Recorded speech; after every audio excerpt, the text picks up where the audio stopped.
Hey guys, so today I'm fortunate enough to be joined by the co-founder of RevUp, Will Cooper. Now these guys build Amazon and Shopify apps that help e-commerce brands grow revenue or solve problems. They've been running for a few years now and have worked with a number of cool businesses. So to kick things off, Will, I know you've had a varied background. Do you mind just telling me how you transitioned into this business from what I believe you were doing before, which was software sales? Yeah, of course. Hey, thanks, Jordan. Great to be here. So yeah, we started a company called ShipTection, which is a Shopify app. About 3 years ago at this point, I was doing this part-time while working for a tech sales job in New York City. It was the pandemic, so everyone was remote. I was primarily obviously working my main job, but we started this app on the side.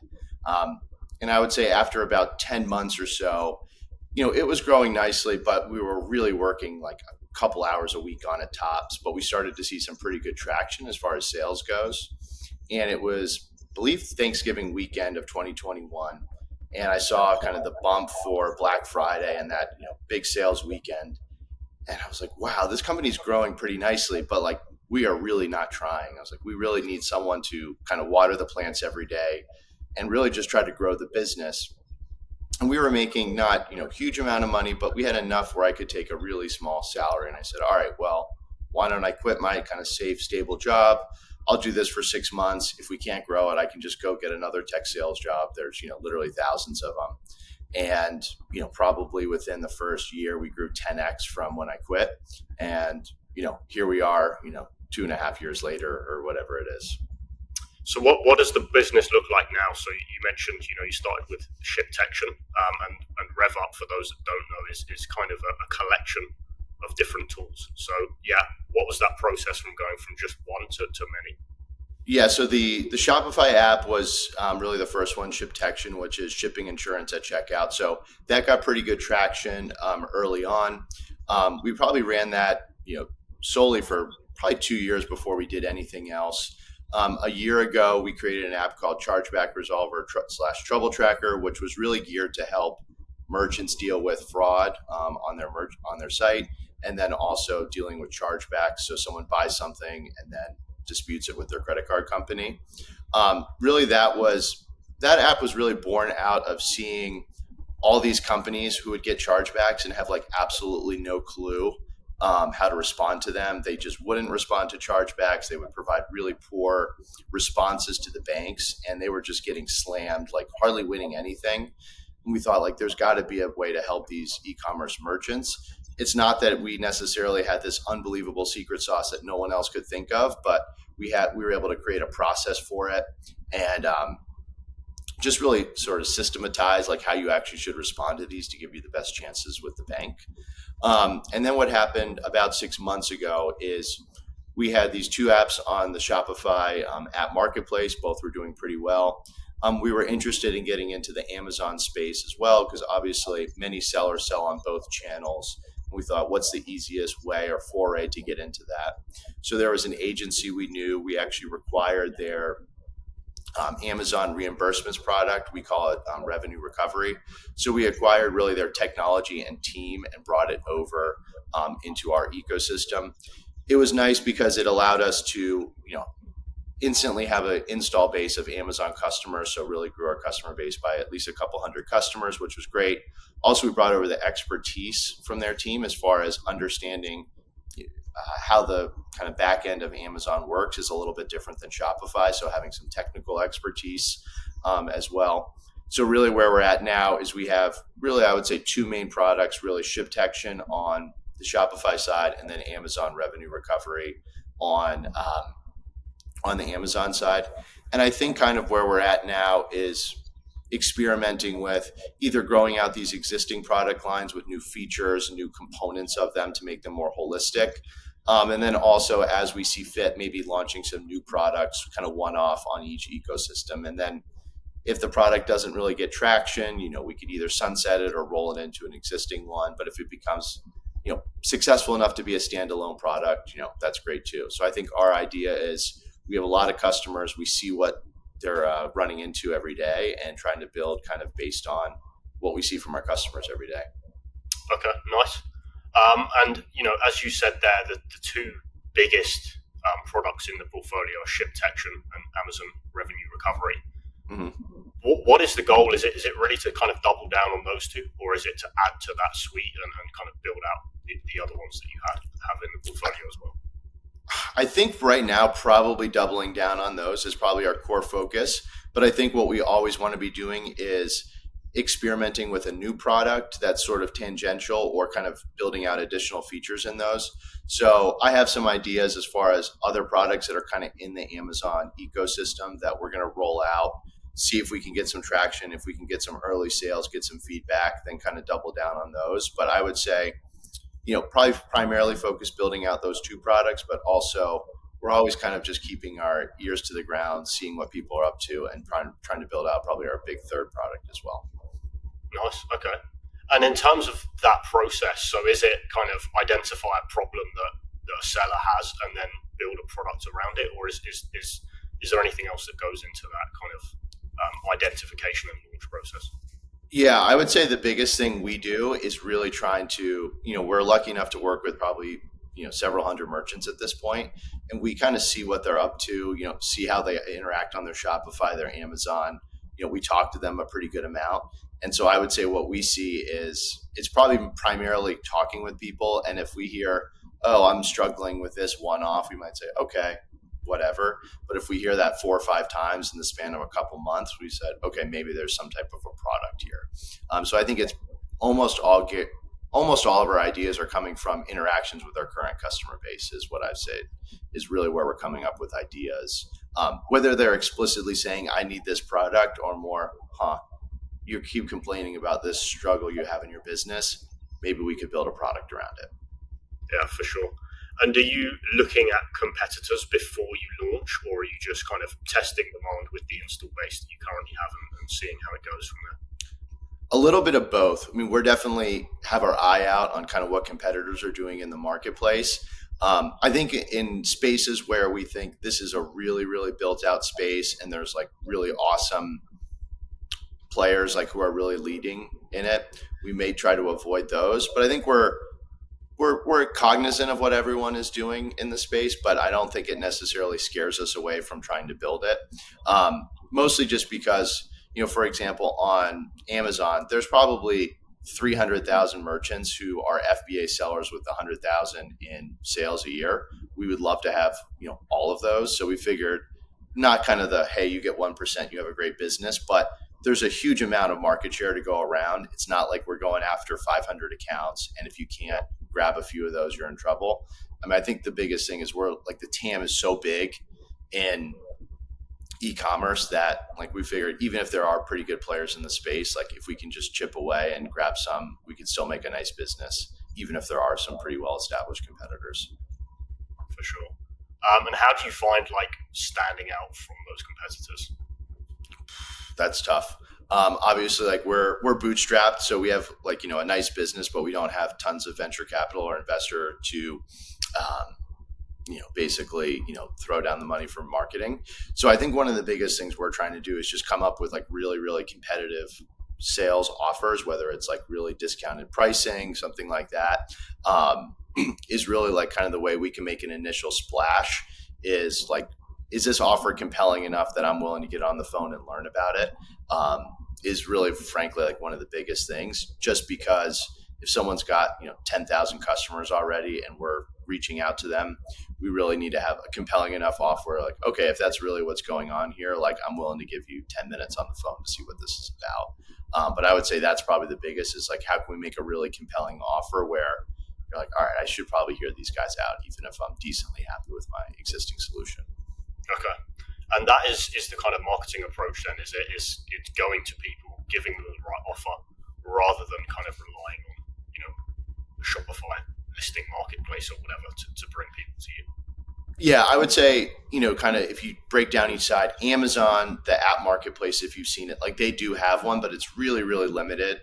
They're actually revamping this at the Prosper conference we saw. They're going to be trying to make it a more dynamic and exciting app ecosystem. I mean, right now it's really not used.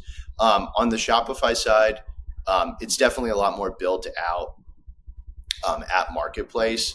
So we definitely get downloads all the time who just find us directly on the marketplace. So like we use that. I think it's one of our channels, but if we relied on that only, we would have a pretty small business. Like it's not enough. I'm assuming if we hit enough scale, or you had 3,000 reviews, it's probably a little bit better. But I would say it's a discovery channel, and it also provides proof. If you have good reviews, your listings look good.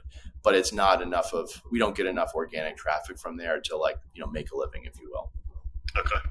And then before we move on to kind of the e-commerce industry as a whole, final question for me on your business is why focus on kind of many products, and why not just go super deep on product? It's a good question, and sometimes you kind of weigh are we spreading ourselves too thin? Should we focus on something else?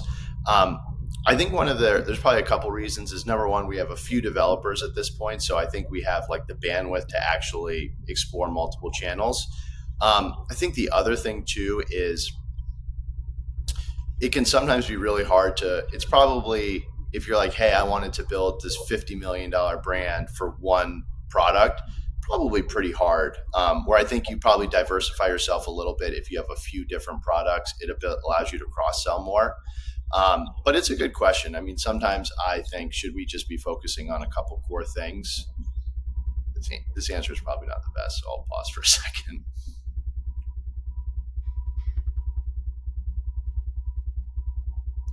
All right, so I guess, can I just answer that one again, or what's the easy way to do it? Yeah, I'll ask it again. So okay.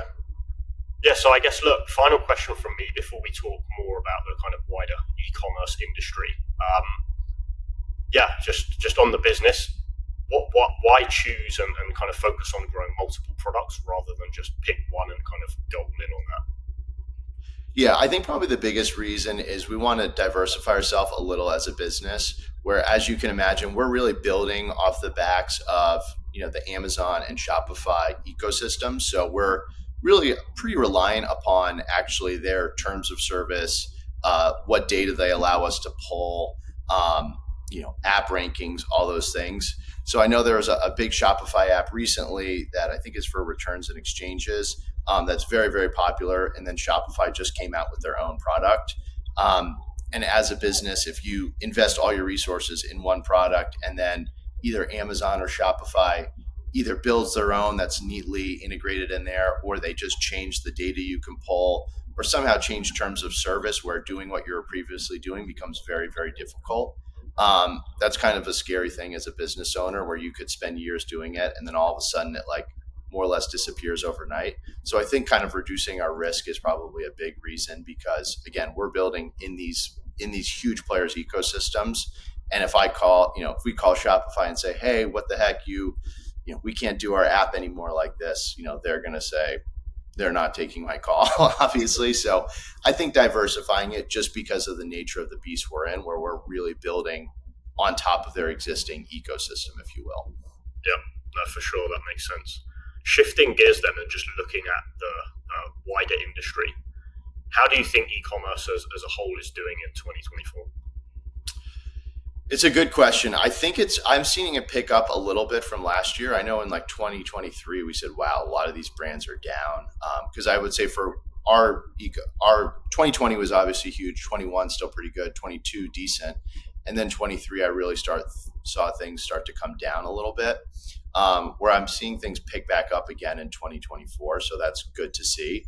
I would say just from what I've seen as brands is this is probably the last couple of years, and maybe just forever in e-commerce, I think custom brands that manufacture their own product or have their own branded product seem to be doing a lot better than resellers or people who are really marketplaces online. We work with tons of brands that are essentially not wholesalers, but buying products wholesale and selling them on their site. And the margins just seem to keep going down and down. And it's really, with the ad spend that's required to get traffic, it is a really, really competitive ecosystem. So the brands I'm seeing tend to be doing the best are really the ones that have their own branded products and selling this. Is that kind of what you're seeing as well? Or what have you seen? Yeah, for sure. I think, it's an interesting point, right? Marketing spend just seems to keep going up and up. And obviously, if you kind of can brand your own product, add that value and charge more, then you can kind of absorb that margin. But if not, yeah, I think it's a race to the bottom and ultimately bankruptcy for a lot of resellers, right?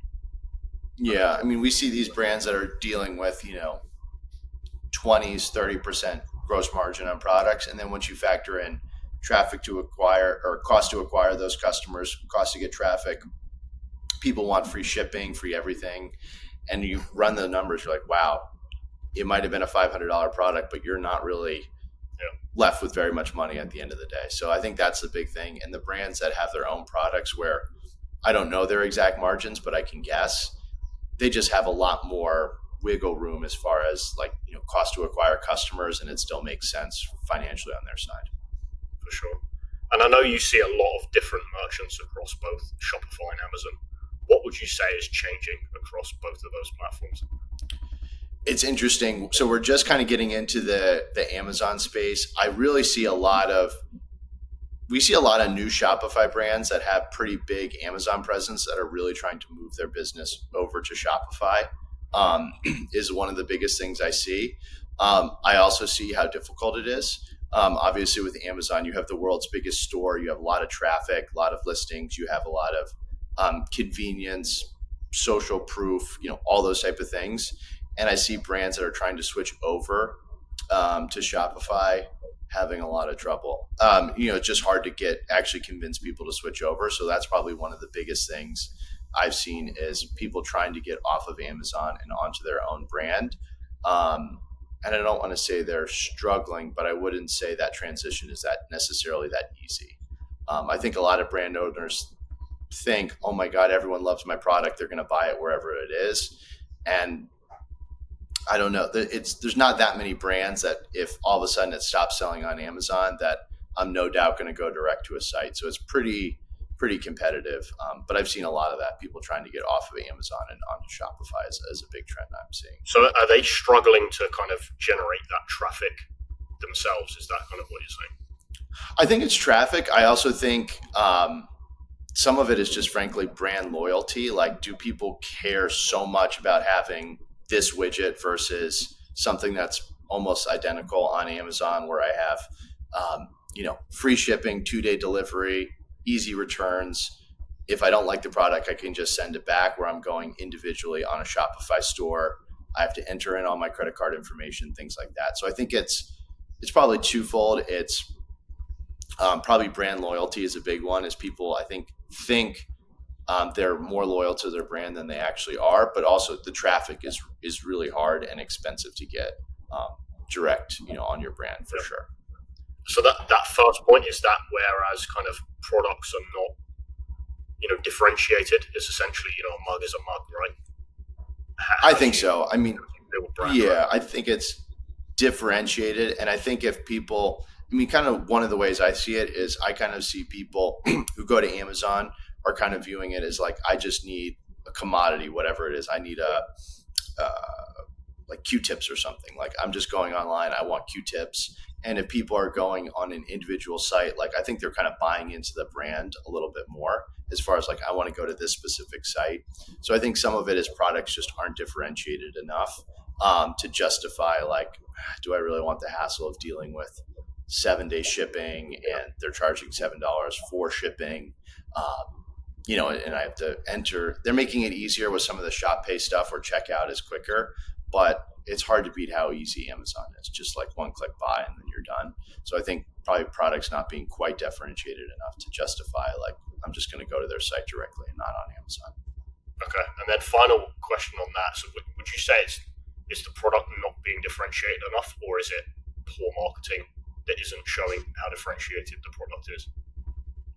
I think it's probably a little bit of both. I definitely think good marketing that's clear messaging could show you how differentiate the product is. So I would say many of the problems could probably be solved with good marketing. But again, it's hard to get really good marketing and messaging and then also have a product that is differentiated. So I would say it's both. But many of them, I think, with the good marketing could probably have it differentiated enough to do it.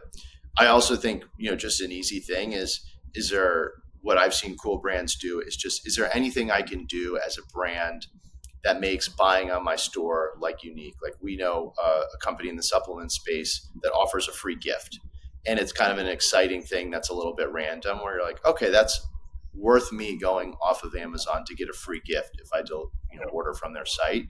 But I also argue that would be kind of branding, right? Like a free cool gift that shows up is differentiated branding. I'm kind of buying into their individual brand. But I would I guess kind of circling back, I think good branding and marketing showing the differentiation is probably enough. But again, it's easier said than done. Yeah, for sure. And on the Shopify side, so for businesses that have been on there for a while, what are you seeing that's changing for them, or what are they struggling with at the minute? I would say traffic is probably the biggest one. It's just like, how are they getting traffic? I know just all like Facebook, Google ads, like the cost to acquire customers or cost to buy traffic is really, really going up. So I see a lot of brands saying like, is there, can influencer marketing or podcasts help me get traffic?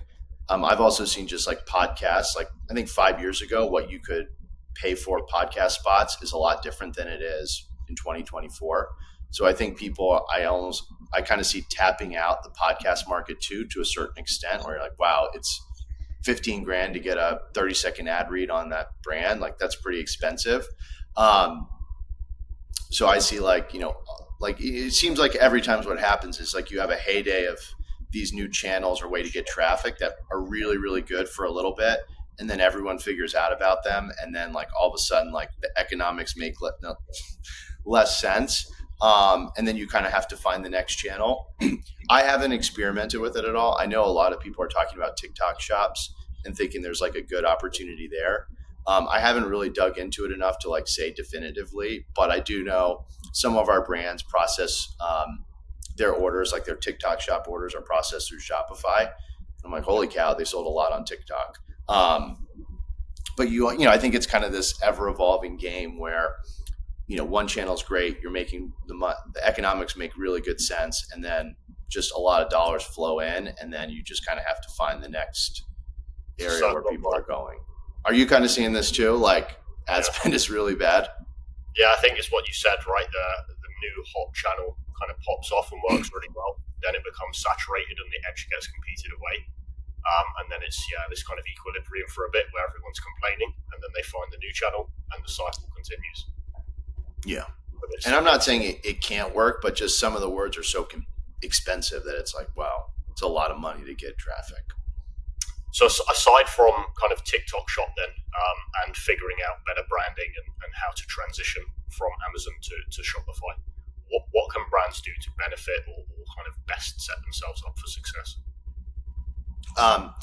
I think having your own depends on your business model, but I really love people who are on selling their own products. Seems to just be a much better business model than resellers.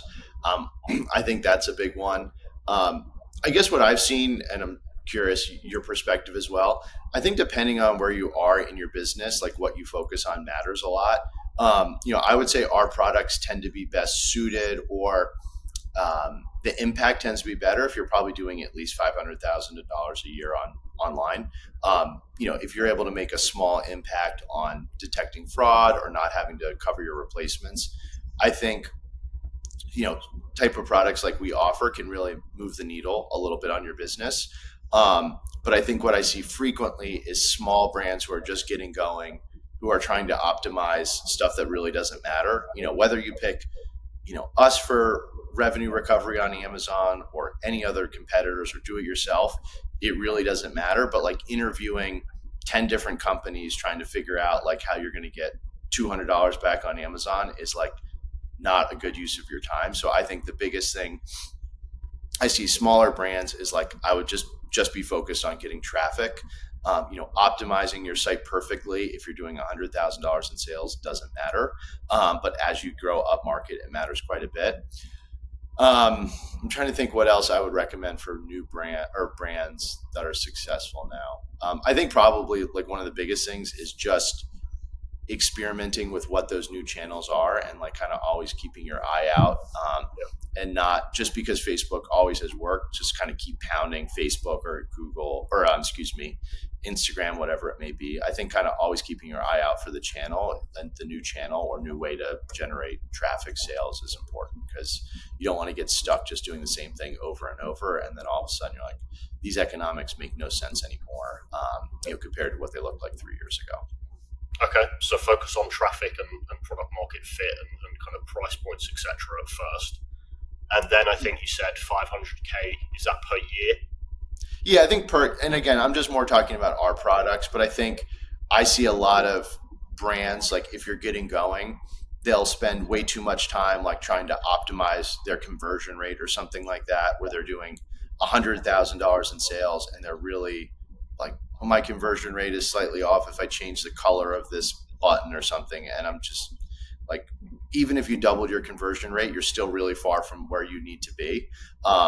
So I think kind of early on, I think this is you're more on the retention side, but many of these brands I see are way too focused on things that don't matter when they're at a smaller scale. And then I think as you get larger, some small optimizations start to make a lot more sense. But I think just being realistic about where your brand is size wise, and are these optimizations, like if you're at $10 million, doing A/B testing to optimize your checkout makes a lot of sense, because a slight improvement could be a huge difference in your brand. Where if you're doing $10,000 a month, it's a lot different. Yeah. And I think I see a lot of brands get too focused on changing the color or wording or how something loads slightly slower. And I'm like, no one is not buying this because this took 1/100th of a second to load as opposed to 0 seconds to load. Okay. So for businesses that are kind of past that mark, then they're doing 500K to $1 million plus per year and beyond that. You mentioned some optimizations. What are those optimizations that those size businesses should start to look at? So I think a couple of the things I would look at is really, especially as you get up market, is testing landing pages, seeing what actually works and A/B testing those. Frankly, to get really good results, you might need to be doing in the several millions, even maybe more. But I think always kind of A/B testing checkout is an important thing to look at. I also think just seeing like impact on shipping, kind of how, like, do you do free shipping, cheap shipping? Do you do over $100? You get free shipping. I would kind of experiment with all of those. I think they're really good tools on the market that can kind of A/B test all of those and see what is the best option. Creating loyalty programs, I think, is a really interesting thing, where people get points based on how much they've actually bought from your site, and maybe if they get to certain tiers, they get free gifts or free shipping, whatever it may be. I think specifically what we do as far as kind of shipping insurance, revenue recovery, I think those can be interesting once you get to 500, call it 1,000 a year plus. I mean, they can work down market, but I think once you get over those, let's say you're talking about maybe a 50 basis points, 100 basis points improvement on margin by optimizing these things. If you're at $50,000 a year, we're talking a really small dollar amount, where if you're talking about 100 basis points at 500,000, all of a sudden you're okay, that's $5,000. That's a real amount of money that, as a business is helping me move the needle a little bit. So I would look at whether it's chargebacks, shipping insurance, revenue recovery, kind of what we're up to, or other things that are sort of tangential as far as like, hey, what are the things that I can do to be 25 basis points, 50 basis points better that actually can move the needle on my business? But again, if you're doing $10,000 a month, that type of improvement is just, it's not changing your life much and not really getting your business to the next place you need to be.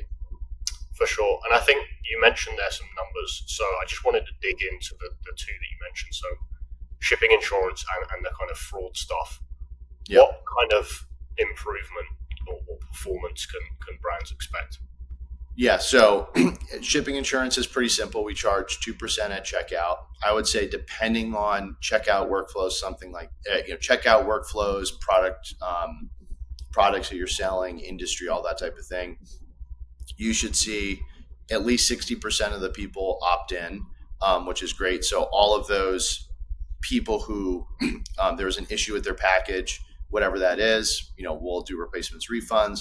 Also, brands keep a portion of the revenue as well. So you think about it from a perspective, you could be talking a 50 basis points improvement on profitability just because you're not doing as much replacements, refunds, and you're collecting some revenue at checkout. So I would say that's a pretty good one to do. I would say 50 basis points would be very, conservative real number as far as just margin added. On the chargeback, it really just depends on how many chargebacks you get. But let's say you're doing 1% chargeback, something like that. And so of 500,000, let's say you have $5,000 in chargebacks a year, and we could help you win 80% of those. After fees, let's say you've maybe added $3,000 in margin, something like that. So I got to do the math on the top of my head. Was that 150 basis points? Or no, 15 basis points, something like that. Yeah, I think as you get bigger, right, that really becomes significant, that chargebacks one. And on that, are there certain industries where that's super kind of useful more than others in the e-commerce space? No question. I would say anyone who's in a reseller category with expensive items. So I would say the most common we see is if you're in autos, fashion, footwear, would probably be the most, and also high-end electronics would be are hugely prone to fraud. And what I would say, also we see weirdly in the drone space as well. But I would say any expensive item where people are reselling it on their site tends to have a huge amount of fraud. I think probably there's a number of reasons. It's probably a combination of, people not wanting to spend $1,000 on whatever they're buying and figure out it's an easy way to get away without paying for it. But two, there's a huge resale market where people will just buy loads of stuff. They'll buy it, they'll basically get it more or less for free, and then can go sell it and make several $1,000s. So I would say anyone who's in the reseller space, they're going to have a lot of fraud, whether it's, intentional fraud where, there's stolen credit cards. That's a big aspect of it, but also just, I'm going to buy it with my own name and basically pretend I didn't get it or credit card disputed or whatever and go sell it anyway. So it's really ripe with fraud. And, if you just run the numbers, if you buy $1,000 item, it's $700 cost of goods for your brand. And all of a sudden you sell that. Once you factor in credit card processing fees and everything, you didn't make much money. And then all of a sudden you have to eat the cost. I mean, that's a real number. A few of those happen, it becomes a big problem for brands. And just out of interest, so you talked about kind of high ticket reselling being the main category where that happens. We have quite a few brands we work with that resell furniture. Is that a space where people are kind of fraudulently charging back quite a lot? We haven't seen it as much, but I'm not sure we even work with any in the resale furniture space. I think the problem with furniture is so big. I'm not sure. It's kind of hard to unload. I haven't seen it. Have proof of delivery, right? A lot of times the person actually has to be in to take delivery, so it's probably a bit different. Proof of delivery. I think the biggest ones we've seen are resale space where it's really easy to resell. Like, for example, if I go, if I buy the newest Travis Scott's, Jordan shoes, when if I'm able to buy those, which is hard, but in this example, I can go sell those right away. Yeah. Or even a less popular Jordan brand, if they have a drop that comes out today, even if the resale market isn't great, if I buy them for 200, I can easily go sell them for 200 or 180 the next day. And if I'm able to basically commit fraud and get those for free, all of a sudden that becomes a pretty good business for me, where I can get my cost of goods sold, go sell it on eBay or StockX or wherever you're selling them. And then all of a sudden, I'm making good money because I'm getting my inventory for free. Yeah, I guess it's a lot harder to resell a custom-made bed, right? Yeah, I think the biggest spaces where there's a hot resale market, I'm sure we only work with one company that sells Mac products, but if you sold Mac computers or iPhones, I'm sure that would be ripe with fraud, just because if you bought an iPhone, the new one, you could go sell it right away online. So there's a lot of fraud in anything that's high end, especially branded products where you're a reseller of it. And then a few minutes ago, did you say that the kind of win rate was around 80% for you guys? Yeah, I think that should be around 80%. It's 80% of revenue recovered, essentially.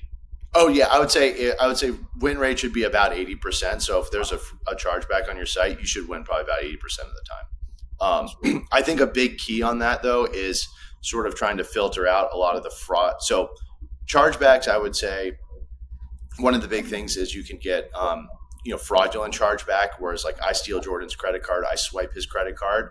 Um, and so like those are chargebacks we're frankly not going to win because it's just totally fraud. Like I stole your credit card, I swiped it, went on a spending spree, and we're not, the intention is not to win those because frankly, like that's a different problem. And that's why I think some of the fraud stuff early on in the process should vet out why is Will using Jordan's credit card. But if you're able to sort those out, many of the fraud that's left is people who are just difficult customers for whatever reason. They just know that they can take advantage of the banking system, and that when the banks are reviewing it, it heavily, heavily, heavily favors the customers, not the merchants. So, we should be able to win, I'd say 80% of those, pending we're able to vet out most of the true fraud stuff. And that doesn't ever really hit as a chargeback. Okay. And just a couple of questions before we end this up. I'm just kind of generally interested in technology companies. I'd like to dig into that side of things a bit more. Yeah. What's your kind of role at the business, and how have you kind of grown it in the few years that you've been kind of running it? So my role is I'm CEO. I'm one of the co-founders of the business. I would say when I was doing, when we started ShipTection, I was primarily focused on growing that business on the sales side and then help building out the operations. As we've grown and gotten bigger and have more of a team now, I'm more focused on sales, marketing, and then also helping us figure out new product development, kind of managing the developer team. I do still operations on the ShipTection side, but I'm less involved in that. Like I think long term, I want to be more, only focused on, I don't know if it'll ever get there, but on software development, building new products, and then selling those products, and then having a team internally who's better at, frankly, way, way better than I am at like operations. So I think that's kind of is my role and kind of where we want to go as far as managing the business day to day. Okay. And have there been any kind of big challenges in that 3-year period? Oh, tons. Yeah, I would say, we've had. Out? Oh yeah, I mean, I'm sure we've had all sorts of things go. Something the app stops working properly. All of a sudden, we have to reset servers. Sometimes it might be slightly interfering with folks' checkout. So like, there's plenty of things that have gone wrong. I mean, luckily we've been able to quickly resolve. Like we haven't ever had like a long outstanding issue. But yeah, I would say the big ones is technology can break sometimes, and what makes the ShipTection business complicated is we have the actual app is not that complicated, right? It's built on Shopify. It's not super complex with all these parts, but the challenge is we're interacting with several hundred websites, like their front end on their cart or checkout page. And so how ShipTection interacts with all of those different themes and Shopify setups varies quite a bit. So, we could change something in the app, and then for a number of sites, maybe the way it's interacting with their Shopify, how they have it set up, can cause, throw a wrench into things. So, like that makes it complicated. But yeah, I mean, stuff not working when you hope it should be, interacting with sites in the way it's not supposed to happen, all sorts of stuff has happened. But I would say, luckily, our retention has been really good because we've been able to come out with quick fixes. But again, it's never perfect. But overall, like I think we have a really happy customer base. But some days you're like, wow, this is a little stressful. Let's put it that way. I think it's the same with any business, though. It's just for you guys, Yeah. It's a bit more mission critical. If it just and it's very customer, it's customer facing. So it's people can see if there's an issue, which is, frankly, many software technology companies, you don't necessarily know something is broken because it's kind of in the background. But I would say any issue we've had, we've been able to fix. But yeah, like stuff breaking, connections not working, things like that. It happens not all the time, but it does happen, and it can be stressful. And then I know we touched on this before, but what are the plans for you guys going forward?